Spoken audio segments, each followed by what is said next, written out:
కంచిలో ఏకాంబరేశ్వరుడు, లేదా అరుణాచలంలో అగ్నిలింగం, కాశీలో విశ్వనాథలింగం, ఇలాంటి శివాలయాల్లో శ్రీశైలంలో మల్లికార్జున లింగం, ఇవన్నీ స్వయంభూ శివలింగాలు. తమంత తాముగా ఏర్పడ్డ, ఎవరు ప్రతిష్ఠ చేయలేదు. స్వయంభూ శివలింగం దగ్గరికి వెళ్ళి మీరు ఒక్కసారి అభిషేకం చేశారనుకోండి, కొన్ని కోట్ల పర్యాయములు మీరు అభిషేకం చేశారు అని వేస్తారు. మీరు స్వయంభూ శివలింగం దగ్గరికి వెళ్ళి శివ శివ అన్నారనుకోండి, లెక్కలేదు అంత శివనామం చెప్పాడు అని వేస్తారు.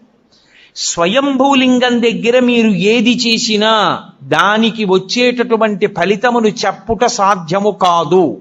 అది స్వయంభూలింగం. ఇక రెండవది దైవీలింగములు అంటారంటే దేవతలే వచ్చి ప్రతిష్ఠ చేస్తారు. మీకు ఈ పక్కనే ఉందిగా అమరేశ్వరం, అది సాక్షాత్తుగా ఇంద్రుడు ప్రతిష్ఠ చేశాడు. అలా దేవతలు ప్రతిష్ఠ చేసినటువంటి శివాలయం అయితే అది దివ్యలింగములు అని పిలుస్తారు. ఇక మూడవది ఆర్షలింగములు అంటారు. ఆర్షలింగములు అంటే ఋషులు ప్రతిష్ఠ చేసినవి. ఋషులు ప్రతిష్ఠ చేసిన శివాలయం దగ్గరికి వెళ్ళి, శివలింగం దగ్గరికి వెళ్ళి మీరు ఏదైనా ఓ పూజ చేశారనుకోండి, 1,00,000 మార్లు చేసినట్లు మీ ఖాతాలో వేస్తారు. ఓ మారేడుదలం ఋషి ప్రతిష్ఠ చేయబడిన అగస్త్య ప్రతిష్ఠ శివలింగము అన్నారనుకోండి, మీరు బిల్వదళం వేశారనుకోండి, 1,00,000 మార్లు వేశారని గుర్తు. అందుకే యాత్ర చేసేటప్పుడు గురువుగారితో చెయ్యండి అని ఎందుకంటారో తెలుసా? ఈ తేడా తెలియడానికి. లేకపోతే అక్కడ నువ్వు గిరగిరా తిరిగి వచ్చేస్తే ఏమి సంపాదిస్తావు అక్కడికి వెళ్ళి? ఒరే, దానికి బ్రహ్మసూత్రం ఉందిరా, కాస్త తేనె పోయి హుండీలో 10 రూపాయలు వేయిరా, ఇంకొక మాట సాష్టాంగం చేయరా అని గురువుగారు చెప్తే కదా నువ్వు ఫలితం పొందేది. నీకు బ్రహ్మసూత్రం అంటే తెలియదు, శివలింగం మీద గీత ఎందుకుందో నీకు తెలియకపోతే నువ్వు వెళ్ళి కూడా ఏం చేసుకుంటావు ఆ క్షేత్రానికి? అందుకని గురువుతో వెళ్ళండి తీర్థయాత్రకి అనడానికి కారణం అక్కడ వచ్చింది. కాబట్టి ఆర్షలింగము ఋషి ప్రతిష్ఠ. రాక్షసలింగములను ఉంటాయి, వాటికి పూజ చెయ్యకూడదని నియమం ఉందని మీరు అనుకునేరు, తప్పు. రాక్షసులు ప్రతిష్ఠ చేస్తారు. రాక్షసుల చేత ప్రతిష్ఠింపబడినటువంటి లింగం దగ్గరికి వెళ్ళి పూజ చేస్తే 10,000 రెట్ల ఫలితాన్ని ఇస్తారు. మానుషలింగములు అంటారు. మనుష్యులు ప్రతిష్ఠ చేసినటువంటి శివలింగాలు. ఇదిగో ఇప్పుడు ఇక్కడ ఉన్నటువంటి దేవాలయంలో ఉన్నటువంటి శివలింగం. అటువంటి శివలింగాలు మీరు దర్శనం చేసుకుని, అభిషేకం చేసుకుని, పూజ చేసుకుని మీ భక్తి చేత ఇతోధికంగా దాన్ని పెంచుకోవాలి. బాణలింగము అని ఒక లింగం. బాణలింగము నర్మదా నది ప్రవాహమునందు నీటి ఉరిపిడికి రాళ్ళు శివలింగాలుగా మారుతాయి. వాటిని బాణం అంటారు. అసలు నిజంగా పంచాయతనంలో బాణమే ఉండాలి. కాబట్టి బాణలింగము అంటారు. ఆ బాణలింగం సృష్టిలో తనంత తానుగా నీటి ఉరిపిడికి వస్తుంది. అలాగే చిట్ట చివర వచ్చేటటువంటిది దైవీలింగము. ఇందాక నేను మీతో మనవి చేశానే, అరకు లోయలో పడితే వస్తుంటుంది శివలింగం అని. అలా వచ్చినటువంటి శివలింగాలు ఇన్ని రకాలుగా వస్తాయి. కారణం ఏంటంటే కేవలము మనుష్యుల్ని ఉద్ధరించుట కొరకు.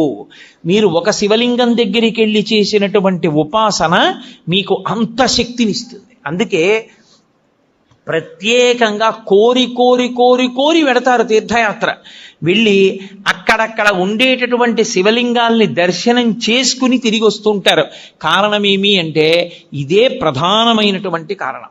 ఒక చోటుకి వెళ్ళి మీరు చేసినటువంటి ఫలితానికి, వేరొక చోటుకి వెళ్ళి మీరు చేసిన ఫలితానికి చాలా తేడా వచ్చేస్తుంది. దేవాలయమునందు ప్రవేశమునకు అందుకే మీకు ఇంత అనుగ్రహాన్ని కట్టపెట్టేస్తుంది. కాబట్టే దర్శన విధి అని ఒక పాఠం. ఇలాగే వెళ్ళాలి సుమా అని, తప్ప ఇంకొకలా వెళ్ళవద్దు. శివాలయంలో మీకు వెంటనే అనుగ్రహం కలగాలి అని అనుకుంటే, మీరు వెళ్ళిన దాంట్లో ఒక్క నిమిషం వృధా కాకుండా పరిపూర్ణంగా శివానుగ్రహం పొందాలి అనుకుంటే ఎలా బయలుదేరాలో చెప్పింది శాస్త్రం. త్రిపుండ్రములను ధరించి బొట్టు పెట్టుకుని, పంచ కట్టుకుని, ఉత్తరీయాన్ని తీసి నడుముకి బిగించుకుని, మీద ఉత్తరీయం వేసుకోకుండా శివాలయం బయటే చెప్పులు విడిచిపెట్టి కాళ్ళు కడుక్కొని, కుడికాలు ముందు పెట్టి లోపలికి వెళ్ళి మొట్టమొదట రాజగోపురాన్ని చూసి, తర్వాత శివాలయ గోపురాన్ని చూసి, అప్పుడు మీరు శివాలయం దగ్గరికి వెళ్ళి నంది దగ్గర మాత్రమే మీరు ప్రదక్షిణాన్ని ప్రారంభం చేయవలసి ఉంటుంది. కాబట్టి నందీశ్వరుడి దగ్గర ప్రదక్షిణాన్ని ప్రారంభం చేసి వెళ్ళేటప్పుడు దేవాలయంలో మహామంటపము, అర్ధమంటపము, ముఖమంటపము అని 3 మంటపాలు ఉంటాయి. ఈ 3 మంటపాలు దేనికి గుర్తు అంటే స్థూల సూక్ష్మ కారణ శరీరములకు గుర్తు. ఈ 3 శరీరములను నేను అధిగమించేటటువంటి అదృష్టం నాకు కలగాలని కోరుకోవడం ముఖమంటపాన్ని మహామంటపాన్ని అర్ధమంటపాన్ని ముఖమంటపాన్ని దాటాలి. దాటేటప్పుడు శివాలయానికి ప్రదక్షిణం చేస్తే ఒక్క మారు చేస్తే చాలు, 3 మార్లు చేస్తే విశేషం. ఎందుకని 3 మాటలు? భగవాన్ రమణ మహర్షి ఎందుకు గిరి ప్రదక్షిణం చెయ్యాలి అన్నదానికి చెప్తుండేవారు. అంటే మీరు ప్రదక్షిణం చెయ్యడానికి కాళ్ళు కదుపుతుంటే మీ పాపములు కాలిపోతాయి. మీరు ఏ కోరికతో అలమటిస్తున్నారో ఆ కోరికలు ఇవ్వబడతాయి. మీరు ఏ కోరిక లేకుండా ప్రదక్షిణం చేస్తుంటే అంటే జన్మాంతరములందు చేసిన పాపములు కూడా కాలిపోతాయి. ఆఖరి ఊపిరి దగ్గర పాపపుణ్యములు లేని స్థితి కల్పించి మోక్షం ఇవ్వబడుతుంది. ప్రదక్షిణం, అందుకు శివాలయ ప్రదక్షిణ వచ్చింది. నేను కాదు, స్కాందంలోంచి సాక్షాత్ భగవాన్ రమణులు చెప్తుండేవారు కూర్చోబెట్టి ఎందుకు గిరి ప్రదక్షిణం చెయ్యాలో. కాబట్టి ప్రదక్షిణం 3 మార్లు చేస్తారు. ఎందుకు 3 మార్లు చేయడం అంటే నేను ఈషణత్రయాన్ని విడిచిపెట్టగలిగిన శక్తిని నాకు ఈషణత్రయము అంటే ప్రధానమైనటువంటివి ధనేష, దారేష, పుత్రేష. ధనేష డబ్బు మీద వ్యామోహం వదలదు, దారేష భార్య మీద వ్యామోహం వదలదు, పుత్రేష కొడుకు మీద వ్యామోహం వదలదు. ఈశ్వర, ఈ వ్యామోహాలన్నీ వెంట పెట్టుకుని ఏం పొందుతాను? పెద్దవాణ్ణి అయిపోయాను, నాకు ఇంకా ఈ వ్యామోహాలు తగ్గించి నువ్వు వాణ్ణి భద్రంగా నువ్వు చూడు అని కోరుకుని తిరిగితే 3 మార్లు దాని చేత వాసనాత్రయాన్ని ఈశ్వరుడు తీసేస్తాడు, ఈషణత్రయాన్ని తీసేస్తాడు. తీసేసిన తర్వాత బలిమంటపం దగ్గరికి రావాలి. వచ్చి బలిమంటపం దగ్గర నమస్కారం చెయ్యాలి. ఎందుకు అంటే మనలో ఉండేటటువంటి కామక్రోధ లోభ మద మోహమాత్సర్యములనేటటువంటి అరిషడ్వర్గములను బలివ్వాలి అక్కడ. అంటే విడిచిపెట్టేసేటటువంటి శక్తి నాకు ఈశ్వరా కల్పించు. అవి మిమ్మల్ని విడిచిపెట్టవు, అవి విడిచిపెట్టేలా ప్రవర్తించగలిగిన శక్తి మీకు కలగాలి. వాటికి అసహ్యం వెయ్యాలి. అబ్బా వీడిని పట్టుకుంటే ఏమొచ్చిందిరా, వీడేమి మనం కోరుకునేటట్టుగా ప్రవర్తించడని వెళ్ళిపోవాలి. కోపం రాదు ఆయనకి, ఓర్పు, కోపము స్థానమునందు ఓర్పుతో గెలుస్తాడు. కామము ఈశ్వర కామంగా మారుస్తాడు. ఇలా మార్చగలిగిన శక్తి దేని వలన వస్తుంది అంటే బలిమంటపం దగ్గరికి వెళ్ళి నమస్కారం చెయ్యాలి. అంతేగాని బలిమంటపం దగ్గర ఏ నమస్కారం చేయకుండా దాటకూడదు. అరిషడ్వర్గములను విడిచిపెట్టడానికి బలిమంటపానికి నమస్కారం చెయ్యాలి. అమ్మ ఎందుకమ్మా పిల్లాడితో ఎంతమంది మీ చుట్టూ ఉన్న వాళ్ళు ఇబ్బంది పడుతున్నారు నేను చెప్పే వరకు మీరు గమనించలేరా? ఎంతమంది దృష్టి కేంద్రీకరణ పాడైపోతోంది. కాసేపు ఎందుకు పిల్లాన్ని తీసుకుని బయటికి వెళ్ళరు? బయటికి వెళ్ళండి పిల్లాన్ని తీసుకుని. కాబట్టి బలిహరణ మంటపము, దాని దగ్గర మీలో ఉండేటటువంటి అరిషడ్వర్గములను మీరు బలివ్వాలి. బలివ్వడం అంటే ఏదో జంతువుల్ని తీసుకొచ్చి చంపేయమని కాదు నా ఉద్దేశ్యం. వాటిని అధిగమించగలిగినటువంటి శక్తి ఈశ్వర కృపాకటాక్ష వీక్షణముల చేత మీకు అబ్బాలని కోరుకోవడం, అది బలిమంటపం దగ్గర నమస్కారం. తర్వాత ఈశ్వరుడి యొక్క వాహనానికి నమస్కారం చేస్తారు. నందీశ్వరుడు, గరుత్మంతుడు వీళ్ళు వహిస్తారు పరమేశ్వరుణ్ణి. వహించడం అంటే వీపు మీద కూర్చోబెట్టడం కాదు, ఎప్పుడు గుండెల్లో పెట్టుకుంటారు. అందుకే నంది చూపు శివుడి మీద ఉంటుంది, పృష్ఠభాగం ప్రపంచానికి ఇస్తాడు. ఆయనకి ప్రపంచంతో సంబంధం లేదు, పరమేశ్వరుడితో సంబంధం.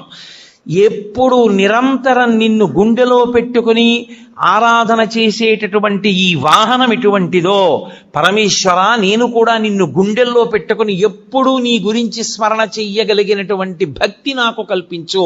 కాబట్టి వాహనానికి నమస్కారం చెయ్యాలి. ఒక్క శివాలయం దగ్గర మాత్రం వాహనానికి నమస్కారం చేస్తే కుదరదు.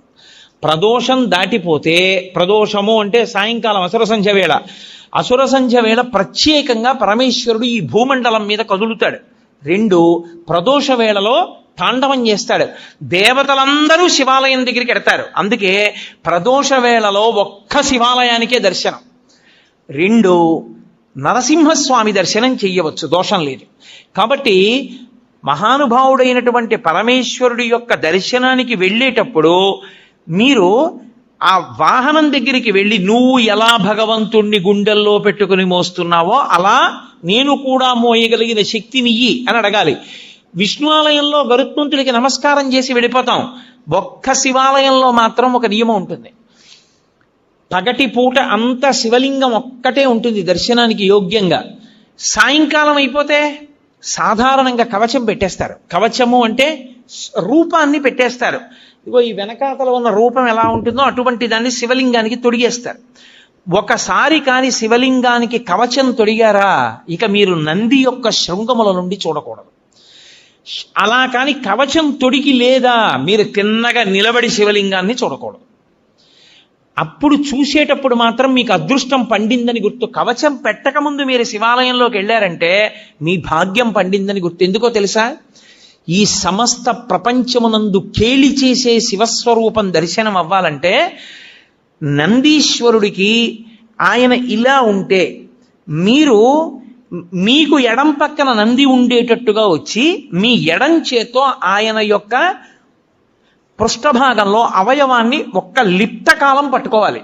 కుడి చేతి బొటన వేలు చూపుడు వేలు శృంగముల మీద ఉంచాలి. ఉంచి వృషస్య వృషణం స్పృష్ట్వా శృంగ మధ్యే శివాలయం దృష్ట్వా క్షణం నరోయాతి కైలాసే శివదర్శనం. ఇలా పెట్టి తర్వాత ఎడం చేత్తో పట్టుకుని ఒక్కసారి ఇలా నొక్కి వదిలేయాలి. అలా నొక్కి వదిలినప్పుడు ఆయన ఊపిరి అని ఆగుతుంది. ఆయన ఊపిరిలో సయ్యాటలాడుతుంటాడు ఊయలలో శివుడు. ఆ ఊయల ఆగుతుంది. ఆగినప్పుడు ఆ శివలింగాన్ని ఒక్కసారి చూసిన వారెవరో వాడు కైలాసమునకు వెళ్ళి పరమేశ్వర దర్శనం చేశాడని వేస్తారు ఖాతాలో. అది శైవాగం. కైలాసే శివం దృష్ట్యా కైలాసమునందు పరమశివ దర్శనం చేశాడు. కవచం పెట్టేశారనుకోండి ఇక చూడకూడదు. అలాగా నిర్మాల్యాన్ని శివాలయంలో ఎప్పుడూ నందీశ్వరుడి మీద విసర్జించరాదు. మహాదోషం. నందీశ్వరుడి మీద మీరు శివాలయంలో ప్రసాదాన్ని పెట్టకూడదు. మారేడు దళాలు కానీ పువ్వులు కానీ మీకు ఇచ్చిన వాటి మీద కానీ నంది మీద పెడితే అనేక రకములైన పాపములు మిమ్మల్ని చుట్టుకుంటాయి. ఎందుకో తెలుసా? శివాలయంలో ప్రసాదాన్ని శివాలయంలో వదిలిపెట్టి మీరు వెళ్ళకూడదు. ప్రసాదం అంటే అనుగ్రహం, మీరు తీసుకెళ్ళాలి. కానీ ఎలా తీసుకెళ్లాలన్న దానికి మాత్రం నియమం ఉంది. శంకరాచార్యుల వారు సౌందర్యలహరి చేస్తూ చెప్తారు, నివృత్యై చండాంశ త్రిపురహర నిర్మాల్య విముఖై అంటారు. చండీశ్వరుడు మనలాగే మనుష్యుడిగా పుట్టాడు. అపారమైన శివభక్తితో శివ కుటుంబంలో ఒకడయ్యాడు. ఆయనకి పరమశివుడు వరం ఇచ్చాడు. లోకంలో ఎవరికైనా సరే నియమం ఒకటి ఉంటుంది. వారి యొక్క ఉచ్ఛిష్టాన్ని వారి యొక్క శేషాన్ని తినేటటువంటి అధికారం ఎవరిది అంటే భార్యది. మంచినీళ్లు తాగగా ఇంకా నీళ్లు మిగిలితే ఆ గ్లాసు తీసేటటువంటి అధికారము భార్యది. తన విస్తట్లో భోజనం చేసిన తర్వాత మిగిలిన పదార్థాన్ని తినడానికి అధికారం ఉన్నది భార్యయే. ఇతరులకు ఎవ్వరికీ అధికారం లేదు. అలా ఒక్క భార్య తినాలి. పరమశివుడు లోకమునకు మొట్టమొదటి మహానుభావుడు. అయినా కూడా ఆయన చండీశ్వరుడికి ఒక వరం ఇచ్చాడు. నేను తినగా మిగిలినదేదో అది పార్వతి కూడా ముట్టడానికి వీల్లేదు, నువ్వు తింటావు. కాబట్టి నివృత్యై చండాంశ త్రిపురహర నిర్మాల్య విముఖై. అందుకే మీరు శివాలయంలో కొబ్బరికాయ ఇచ్చారనుకోండి, కొట్టి మీకు ఇచ్చారనుకోండి, మీరు దాన్ని ప్రీతితో చూడకూడదు. దాన్ని అలా చేత్తో పట్టుకుని మారేడు దళాలు చండీశ్వరుడి దగ్గరికి వెళ్ళాలి. చండీశ్వర స్థానంలో ఆయన ఎప్పుడు ధ్యానముద్ర యందు కూర్చుని ఉంటాడు. దురదృష్టం ఏంటంటే చండీశ్వర స్థానం మీద ఏ శివాలయంలోనూ శ్రద్ధ ఉండదు. మీరు చూడండి, ఎప్పుడైనా ఏ శివాలయంలోనైనా ఎండిపోయి వెలవెలబోతున్నట్టు ఉంటాడు. అసలు శివాలయంలో 8వ శివస్వరూపం అది. అంత జాగ్రత్తగా ఉంచాలి దాన్ని. అక్కడికి వెళ్ళి మీరు చిటికె వెయ్యాలి. చిటికెల చండీశ్వరుడు అంటారు. ఆయనకి చెవుడు కాదు, ఆయన ధ్యానమునందు ఉంటాడు. ఆయన కళ్ళు విప్పుతాడు. కళ్ళు విప్పి చూస్తాడు, ఎందుకు చిటిక వేశావు అని. అయ్యా, నేను తీసుకెళ్ళకూడదు తిన్నగా, శివుడికి ఇవ్వగా మిగిలింది ఏదైనా మీకు ఇవ్వాలి. కొబ్బరికాయ కొడితే ఓ చెక్క శివుడి దగ్గర ఉంది, ఓ చెక్క మీకు ఇచ్చారు, అది చండీశ్వరుడికి వెళ్ళాలి. కానీ ప్రసాదంగా తీసుకెడదాం అనుకుంటున్నాను, మీరు అనుగ్రహించండి, ఇలా చూపించాలి. మీరు పట్టుకెడుతున్న దాంట్లో ఏదో కొద్దిగా అలా చూపించాలి. చూపిస్తే ఆయన చూసి సంతోషిస్తాడు. తీసుకో, నేను ఇచ్చాను నీకు ప్రసాదం అంటాడు. ఇప్పుడు చండి ముఖంగా మీకు ప్రసాదం రావాలి. అంతేగాని నందీశ్వరుడు వదిలిపెట్టమని ఏ శివాగమంలో ఉందో నాకు చూపించండి. ఎక్కడా లేదు. ప్రతి దేవాలయంలో అర్చకులు చేస్తున్న తప్పది. నందీశ్వరుడి మీద పెట్టేయండి అని చెప్తున్నారు. పరమ దోషం. నంది మీద పెడితే కింద పడుతుంది, కింద పడితే వెనక వచ్చిన వాడు తొక్కుతాడు, తొక్కితే ఆ పాప నీకు అడికి పెడుతుంది. పుష్పదంతుడని శివమహిమ్నా స్తోత్రం చేశాడు. ఆయన అదే పనిగా రాజుగారి తోటలో పువ్వులన్నీ పట్టుకుపోతుండేవాడు. పట్టుకుపోతుంటే కనపడేవాడు కాడు గంధర్వుడు. రాజుగారికి కోపం వచ్చింది, వీడిని పట్టుకోలేకపోతున్నాం, శివాలయంలో వాడినటువంటి పువ్వులు తెచ్చి చల్లండి కింద ఆకులు, వాడు రాత్రి వచ్చి తొక్కుతాడు, వాడి శక్తి పోతుంది అన్నాడు. చల్లేశారు. ఆయన తెలియక భూమి మీద దిగాడు పూల తోటలో, తొక్కగానే ఆయన శక్తి పోయింది, పట్టుకుని బంధించారు. అప్పుడు ఆయన శివమహిమ్నా స్తోత్రం చేశాడు. నందీశ్వరుడి దంతాల మీద ఉంటాయి ఇప్పటికీ ఆ శివమహిమ్నా స్తోత్ర శ్లోకాలు. ఒకప్పుడు నేను మహాభక్తుడను, ఆయన వెళ్ళి పరమేశ్వరుడి దగ్గర శివమహిమ్నా స్తోత్రం జరిగితే నంది పళ్ళికి లిజ్జట్టిలాగా ఆయన పళ్ళ మీద కనబడ్డాయి శ్లోకాలు. ఇక్కడ నువ్వు జరుగుతాయి నా పళ్ళ మీద రాసుకున్నాను బట్టి నేను అంత శక్తివంతములు శివమహిమ్నా స్తోత్రం. కాబట్టి ఆ గంధర్వుడు శివమహిమ్నా స్తోత్రం చేస్తే మళ్ళీ శక్తి వచ్చి వెళ్ళిపోయాడు. కాబట్టి శివ నిర్మాల్యాన్ని తొక్కకూడదు. తొక్కకూడని శివ నిర్మాల్యాన్ని ఆ నందీశ్వరుడి మీద పెట్టించడం ఏంటి? తప్పు కాదు. విభూతి దాని మీద చల్లేయండి అన్నాం, నిర్మాల్యం నంది మీద పెట్టి వెళ్ళిపోండి అన్నాం. అసలు శివాలయంలో ఉన్న అర్చకులు మొదట తెలుసుకోవాలి, అలా మనం చెప్పకూడదు. చండీశ్వర స్థానానికి చూపించి మీరింటికి పట్టుకెళ్ళండి అని చెప్పాలి. ఆ మారేడు దళం చక్కగా మీరింటికి పట్టుకెళ్ళచ్చు, కళ్ళకు అద్దుకోవచ్చు, ఎక్కడో నీళ్లలోనో మొక్కలోనో పెట్టేసేయచ్చు. మీ ఇంటికి పట్టుకెళ్ళాలి, గడప దాటాలి ప్రసాదం. గడప దాటి ఇంటికి వస్తేనే శివానుగ్రహం. మీరు ఎక్కడో వదిలిస్తే ఇంకా ప్రసాద తిరస్కారం చేస్తే మీకు అనుగ్రహం ఎక్కడి నుంచి వస్తుంది? మీరు నంది మీద పెట్టి కింద పారేసి అదే ఆ ప్రసాదం తీసుకోవాల్సిన విధానం శివానుగ్రహాన్ని పొందడానికి. కాబట్టి ఒక్క శివాలయంలో మాత్రం వాహనం దగ్గరికి వెళ్ళేటప్పటికి నియమం మారుతుంది. అక్కడికి వెళ్ళి నమస్కారం చేసి వెళ్ళిపోతానంటే కుదరదు. మీరు కవచం పెట్టకపోతే ఆయన శృంగములలోంచి శివదర్శనాన్ని చెయ్యవలసి ఉంటుంది. చేశారు, ప్రదక్షిణం చేసి వచ్చారు, ప్రదక్షిణం చేశారు, 3 మంటపములను దాటారు. ఇప్పుడు మీరు శివసన్నిధి యందు నిలబడ్డారు. నిలబడితే లోపల ఎప్పుడైనా సరే ఒక విషయాన్ని జ్ఞాపకం పెట్టుకోండి, ఏ దేవాలయం లోపల అయినా విద్యుత్ దీపం వెలిగితే ఉత్తర క్షణంలో ఏ పని చేసినట్లు గుర్తో తెలుసా? మీ గురువు గారి పట్ల మీరు అపచారం చేశారని గుర్తు. మీ గురువుని తిరస్కరిస్తే, మీ గురువుకి అపచారం చేస్తే, మీ గురువుని విమర్శిస్తే, మీ గురువుని చులకన చేస్తే ఏ దోషం వస్తుందో అంతరాలయంలో విద్యుత్ దీపం పెడితే అదే దోషం వేస్తారు. అందుకే మీరు ఇప్పటికీ చూడండి, ఏ పెద్ద పెద్ద గుళ్ళల్లోనూ ఎలక్ట్రిక్ లైట్ వేయరు. ఎందుకు వెయ్యరో తెలుసా? ఒక్కటే కారణం, అంతరాలయంలో ప్రధానమూర్తి దగ్గర వెలిగే దీపమే గురువు. గురువు ఒక్కడి అనుగ్రహంతో ఈశ్వరుడు కనపడతాడు. ఆయన అక్కర్లేదని తీసేస్తే త్రిశంకుడు అయిపోయినట్టు గుర్తు. నాకు ఆ దీపపు కాంతిలో కనపట్టలేదు, నేను ఎలక్ట్రిక్ లైట్ పెట్టుకుంటానంటే నువ్వేం గురువు అయా, నువ్వు మాకు అక్కర్లేదని చెప్పి ఇంకొన్ని పెట్టినట్టు లెక్క. ఆ అంతరాలయమునందు వేరొక దీపము, విద్యుత్ దీపం ఉండరాదు, ఒక్క నూనె దీపమే. ఆ దీపాలు కావాలంటే గుత్తి దీపాలుగా దింపుతారు, ఒత్తి పెద్దది చేస్తారు మూర్తి దగ్గరికి వచ్చే. మీరు అందుకే మన ఆంధ్రదేశంలో ఏముందండి, శాస్త్రం పాటించేవాడేడి. మీరు దక్షిణ దేశం వెళ్ళండి, ద్రవిడ దేశం ప్రత్యేకం, ఏ దేవాలయంలో ఎలక్ట్రిక్ ల్యాంప్ వేయరు. అర్చకులు ఒళ్ళు చెమటలు పట్టేసి ఇలా కారిపోతున్నా సరే వాళ్ళు పెద్ద పెద్ద ఒత్తేసి ఆ ఒత్తులలోనే వెలుగుతుంటాయి, ఆ ఒత్తులలో వెలుగులోనే చూస్తారు. దాని అర్థం ఏంటో తెలుసా? ఆ దీపమే గురువు. గురువు ఇంకెక్కడో ఉండడు. మీ గురువు గారు ఎక్కడున్నారు అంటే అంతరాలయంలో ఉన్న దీపంలోనే మీ గురువు గారు ఉంటారు. ఆయనే గురువుగా చూస్తారు. అందుకే దేవాలయానికి వెళ్ళినప్పుడు ఈశ్వరుడు ఒక్కడే కాదు, గురు దర్శనం కూడా అవుతుంది. ఓ గురువర్య, మీ మాటల వలన, మీ అనుగ్రహము వలన, మీ అనుగ్రహ కాంతులలో నాకు ఈశ్వర దర్శనం అవుతోందని దర్శనం చెయ్యాలి. అందుకే నూనె దీపం, నెయ్యి దీపం తప్ప విద్యుత్ దీపం వాడడం అనేటటువంటి మాటే లేదు శాస్త్రాల్లో. అందుకే ఈశ్వర ప్రధానమూర్తిని చూడగానే రెండిటిని మనసులో స్మరించాలి. ఒకటి గురువు, 2 ఈశ్వరుడు, ఇద్దరిని స్మరించాలి. స్మరించి నమస్కారం చేయాలి. ఉత్తర క్షణంలో మీకు అనుగ్రహం గురువు ద్వారా కృప చేయబడుతుంది. మళ్ళీ దీపపు కాంతి ద్వారానే మళ్ళీ మీకు ఆ కన్నులకు ఆ దీపపు కాంతి ద్వారానే మీకు ఈశ్వర కటాక్షము గురుముఖంగా ప్రసరిస్తుంది. అందుచేత దేవాలయమునందు దర్శన విధి, ఈశ్వరుణ్ణి దాటి వెళ్ళడానికి ఇక ద్వారం ఉండదు. మనుష్య జన్మ యొక్క చిట్ట చివరి ప్రయోజనం ఆయన్ని చేరడమే, ఆయన్ని దాటడానికి ఇంకేం లేదు. అందుకే పృష్ఠభాగంలో అంతరాలయానికి ఇక ద్వారం ఉంచరు. అంతరాలయంలో ఉన్న పరమేశ్వరుడికి సమర్పణం చేసినప్పుడు ముచిక నుంచి తనంత తాను విడినవి ఇవ్వాలి. ఏవవి? పళ్ళు. కాయ ఇవ్వకూడదు దేవాలయంలో. ఎందుచేత అంటే ఈశ్వరుణ్ణి ఎప్పుడు అడిగినా పండిపోవడం ఒక్కటే అడగాలి. ఈశ్వరుడు మీకు ఫలప్రదాత, మీకాయన ఫలం ఇవ్వడానికి మీరు ఆయనకి ఫలం ఇవ్వాలి.